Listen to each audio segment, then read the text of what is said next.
This is a Wynn Publishing Group recording. Copyright 2016, all rights reserved. Eternal Embrace, a short story by Tom Sweeney from the Because Beards anthology, read to you by the author. The day I married my angel was one of the single most joyful days of my life.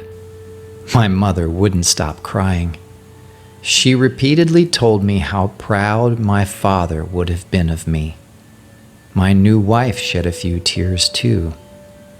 During our honeymoon, she explained that she never stopped thinking of me from the first time we met at her father's candy counter. Her suffering had paralleled my own for all these years of separation. My words flowed easily now, and I shared my heart's longing for her and vowed to never leave her side. She was my universe, my heart's reason for beating. I'd never been happier than I was with my love by my side. The first few years of our relationship were like living in a dream that you read about or see in screenings. We traveled the entire planet together and experienced everything that caught our preferences. Life has so much to offer, and we both wanted to see it all. Sharing all those wonderful days with my angel gave me satisfaction deep within my soul. When we entered our 4th year of marriage, we began preparing for a family of our own, only to discover that she was incapable of bearing children. With all the technologies our civilization had discovered and mastered, this was one challenge yet to be overcome. We were both devastated, but my angel took it the hardest. She felt inadequate and useless. In her mind, her value came from the ability to bear and rear offspring. Adoption was suggested and quickly rejected. It was our bloodline that was vital to her psyche. Anything less was fraudulent. It took a few more years for her to recover from this mind trap, but eventually she did. She began to volunteer her time more and more with troubled or abused children and foster homes. At times, it felt as if she was running away from me. Constantly, I would remind her of my love and devotion, but it still felt different. She didn't love herself anymore.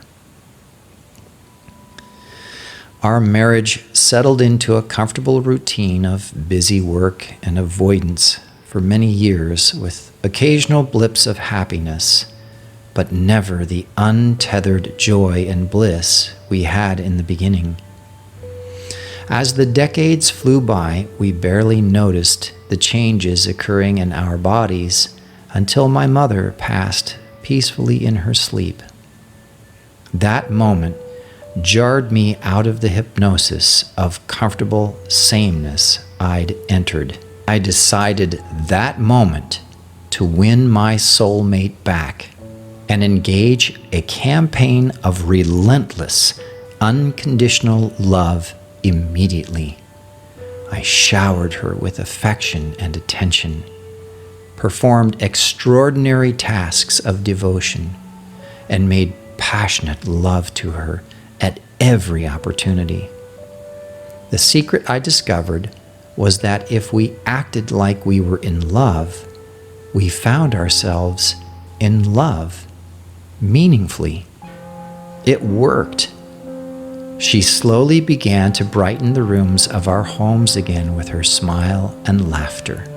Plans for trips and excursions became commonplace. She even mentioned adoption again without pain. The heat in our embrace had returned, and it warmed my soul completely. She was my everything, and I hers. We never actually adopted, but the long list of children we helped and grew to be successful, productive members of their community gave us both reason to be proud. Letters and awards were bestowed upon us by our communities and the families we'd helped. It was all very flattering, but unnecessary. Much more time passed, and my beard followed my hair's lead by turning a bright silver tone that made my beautiful wife's green eyes glow with delight when she kissed me. I began to look more and more like my father, but my beautiful wife remained timeless.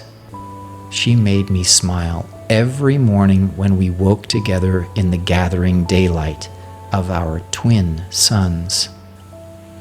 Occasionally, we would remain in bed, lazily sharing the day together until prior agreements demanded our attentions again. Every time I would hug her, I could feel the tension from a busy day instantly melt away. The sensation of waking in the middle of the night and curling up to her back close enough to breathe in her scent from the exposed skin of her beautiful neck was enough to inspire prayers of thanks to our creators. If someone had told me that falling in love could continue in perpetuity, I would have thought them mad, until I first met my angel and finally won her heart in marriage. Each day that passed, a new discovery of the depth of her complexity and subtlety would surface and surprise me.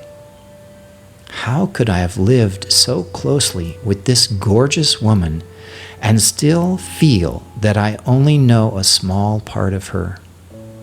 While we were adventuring through life together, I often found myself wondering at the personal adventure of discovery I had embarked on by becoming her partner, lover, and best friend. The world was our playground, and our hearts were priceless jewels. Our companies and charities grew and prospered each year, with exciting challenges and experiences abounding. Some more preferable than others, but all appreciated with my love by my side. Together, there was nothing we couldn't do. For several years, we traveled and met great leaders of many of the different continents that made up our vast planet. The homelands of so many different cultures and civilizations gave us unlimited inspiration. We loved every second we were together. Never having children of our own ironically gave us the freedom to travel at a moment's notice, which we did habitually, indulging in our wandering whims freely. The amassed fortune from my parents and sizable rivers of revenue from our own various business ventures afforded us generosity that was difficult to rival in any culture we'd ever visited. We actually became something of a legend for some peoples. Legends are always exaggerated, of course, but our constant movement and acts of public generosity garnered regular notoriety. As we grew older and began to extend our stays at certain preferred properties, it became customary for me to celebrate our wedding anniversary in some unusual manner with friends and loved ones. The events grew every year in size and extravaganza until an annual fair developed around the date of our union. Our largest estate in the city, where we met, would be opened to the public for 36 hours, the equivalent of one day. We would make a brief appearance, as per tradition for the celebration, but quickly excuse ourselves to allow our guests the freedom to enjoy the evening. It was nice to be remembered each year, and flattering for the size of the event, but it became a small burden at times that felt as if it might take the fun out of the initial intention of the act of devotion. That inspired us to begin taking private retreats back to my homeland in the high country. My angel and I would spend weeks rediscovering the beauty of the endless mountain ranges of my father's property. Our rationale to the public for the excursions was always to check in and monitor our mining concerns in the region. But privately, we both craved the time alone. Each trip seemed to center us around the love we still held deeply in our hearts for the other. Nature had a magical way of reminding us of what's really important. We would sit on the massive porch of our mountain estate and watch the sunset, only to wake the next morning in each other's embrace. In the high country, the days would blur together until our staff would remind us of the date and impending agreements that required our attentions. Begrudgingly, we would always make our way back to the racing speed of life on our planet. But each year, the trips to the mountains became our most desired appointment. I can still remember my angel's hair changing from her youthful light brown to a shimmering silver like my beard. She never liked the idea of genetic manipulation for vanity. She considered her body's decision to change a sacred event that connected directly with her subconscious that should be respected. The new color made her even more beautiful to me. I always loved the idea of matching clothes and colors that she would sport, much to her own chagrin. However, now we could match, and she couldn't accuse me of doing it purposefully. Nature herself dictated that we should be in harmony emotionally and physically. So, who was I to argue? This didn't always amuse my lovely wife, but made me chuckle every time it came up. We lived this way for so long that I could barely remember my life without her. The years I'd grown up longing for my glowing girl behind the counter felt as a brief moment in comparison to the extremely satisfying decades that had followed. We worked hard together, we played hard together, we dreamed big dreams together, we made passionate love together. We grew old together. Life was perfect in all its imperfections with her. Every challenge we faced together, and there were many, but our passion and love for each other made them worthwhile. Doubt didn't exist in our world thanks to our union. She had been made from the fires of the universe's first breath of life and sent to guide me through eternity. She was my angel. It would have been our 10th trip to our properties in the high country if our flight had made it to the landing port. We were scheduled to review the mines and stay at our private retreat in the mountains for the summer.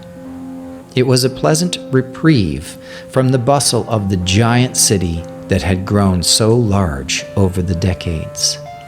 The quiet seclusion of the mountains gave us time to be together uninterrupted and focus on our love for each other.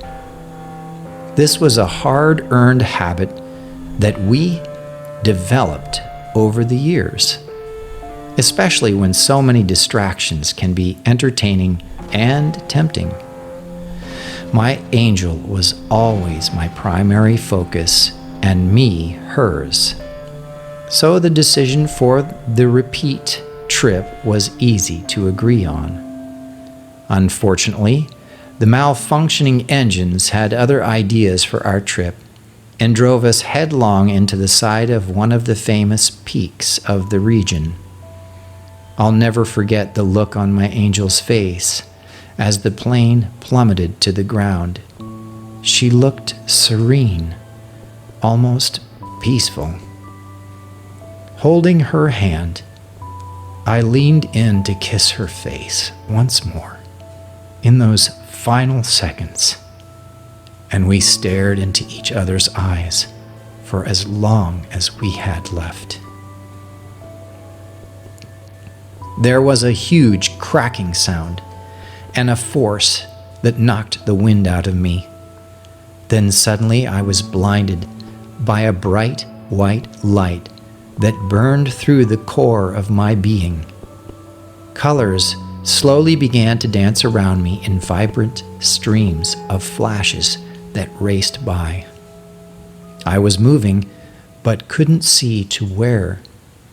It was just a feeling, a sense of knowing that convinced me of my motion. Everything I'd ever known before felt like entertainment I'd been viewing and not experiencing in person. I had participated, but was only one actor in a vast play that included countless other souls who all helped make it possible. Appreciation for the complexity of life and wonder at the idea of it actually occurring in perfect orchestration overtook me. There was much more to the inner workings of the universe than I'd ever imagined before. So much I'd taken for granted became revealed as small miracles.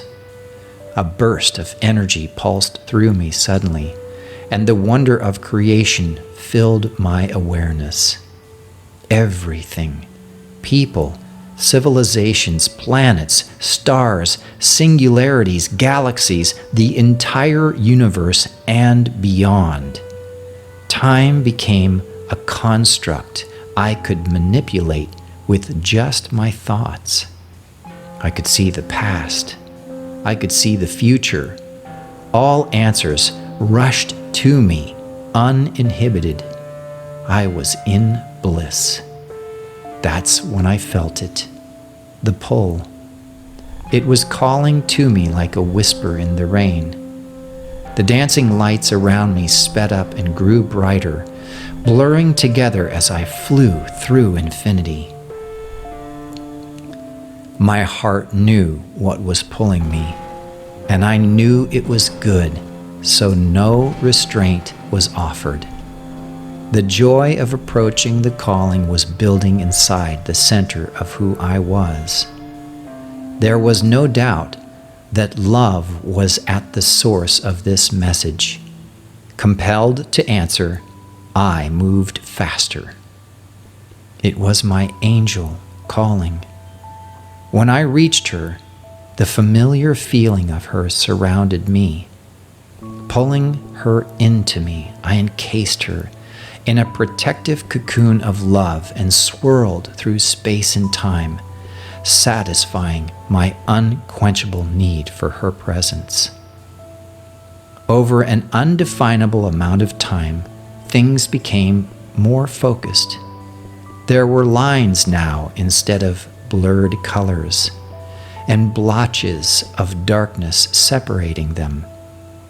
It was these lines that we both decided to explore together, just as we had explored our previous lives together.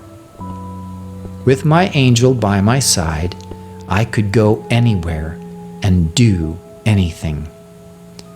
Swirling in and out of each other in ecstasy, we rushed forward on a joyous journey of discovery, just as we always had.